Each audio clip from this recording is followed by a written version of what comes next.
forma mais eficiente de eliminar os resíduos de agrotóxico, você vai ficar muito decepcionado? Vou, porque eu sempre uso. Pois é, não é só você não, Karine. Mais gente vai precisar rever esses hábitos depois da descoberta feita pelos pesquisadores da Universidade de Massachusetts, nos Estados Unidos. Eles chegaram à conclusão que o bicarbonato de sódio é que deve ser usado para essa finalidade. Os pesquisadores aplicaram 2 tipos de agrotóxicos nas maçãs. Depois compararam 3 métodos de lavagem, com água corrente, numa solução de hipoclorito de sódio e outra com bicarbonato de sódio.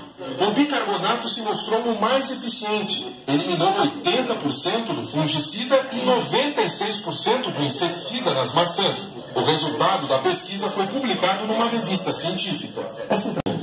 Mas o toxicologista explica que não é para deixar de lado o hipoclorito.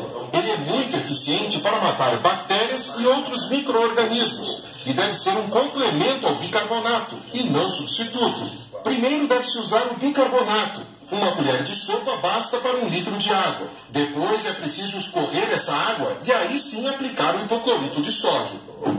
A maioria dos agrotóxicos são levemente ácidos. Se eu lavar com ácido, ele vai facilitar a penetração e a fixação dessas substâncias na superfície desses alimentos.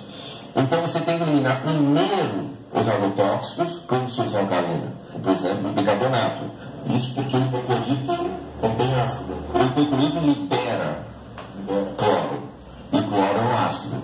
E isso não é só para maçã. O mesmo princípio vale para outras frutas, verduras e legumes. Agora a Karine já sabe que vai ter que gastar um pouco mais de tempo na cozinha para fazer a lavagem ideal.